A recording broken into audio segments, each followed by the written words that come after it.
नाजरीन, आप देख रहे हैं रियासत का मशहूर व मकबूल यूट्यूब चैनल बज़्म आईना। वकील साहब पोस्ट सैयद कुदरतुल्लाह कादरी वकील साहब एक बार फिर करनूल की अहम खबर के साथ आपके रूबरू हाजिर हूँ।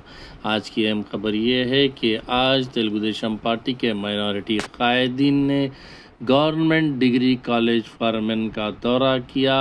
2019లో ఇప్పుడు టీజీ వెంకటేష్ గారు మినిస్టర్ ఉన్నప్పుడు గవర్నమెంట్ ఆ టైంలో ముఖ్యమంత్రి గారు చంద్రబాబు నాయుడు గారి ప్రోద్బలంతో అబ్దుల్ హక్ ముస్లిం యూనివర్సిటీ ఉర్దూ యూనివర్సిటీ తేవడం జరిగింది. అప్పుడు ఓరకల్లో సమ్ 80 ఎకర్స్ తను ల్యాండ్ ఇవ్వడం జరిగింది. తర్వాత దురదృష్టవశాత్తున తెలుగుదేశం గవర్నమెంట్ రాలేదు. దాని తర్వాత వచ్చిన గవర్నమెంట్ ఎటువంటి చిత్తశుద్ధితో పని చేయలేదు. అక్కడ ఏం పని జరగలే. ఇంకా మళ్ళీ మధ్యలో ఏం చేసినారు, ఎక్కడ బిల్డింగ్ లేక ఒక ప్రైవేట్ బిల్డింగ్లో యూనివర్సిటీ నడుపుతుండ్రి. అది కంజెస్టెడ్ ఉండి విద్యార్థులకు అసౌకర్యంగా ఉన్నప్పుడు మా రాష్ట్ర మంత్రి శ్రీ టీజీ భరత్ గారు చొరవ తీసుకొని ఆ యూనివర్సిటీకి కొంచెం పర్మనెంట్గా కొంచెం బిల్డింగ్ కావాలంటే టైం పడుతుంది, టెంపరీగా మన గవర్నమెంట్ బిల్డింగ్స్ ఏదైనా కూడా మంచి చూసి ఇది చేయాలనే ఆలోచనతో ఈ సబ్జెక్ట్ తీసుకుపోయి భరత్ గుప్తా గారి నోటీసులో తీసుకుపోవడం జరిగింది.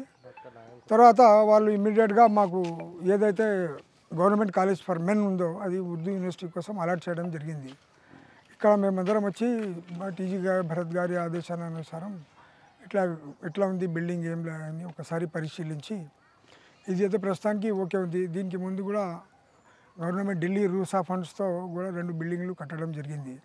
సరే పెద్దలు మా రాష్ట్ర మంత్రి గారు ఏం డిసిషన్ తీసుకుంటారో తర్వాత ఇప్పుడు మేమందరం కలిసిపోయి గౌరవనీయులు క్లస్టర్ యూనివర్సిటీ రిజిస్టర్ గారికి ఒక మెమోరాండం మాకు ఇదే బిల్డింగ్ ఇస్తారా లే పక్కన ఏదైనా అదే కొత్త బిల్డింగ్ ఇస్తారా అనేసి దాని గురించి మెమోరాండం ఇవ్వడం జరుగుతుంది. ఇక్కడ హాజరైన అందరు మిత్రులందరికీ మీకు నా హృదయపూర్వక నమస్కారం.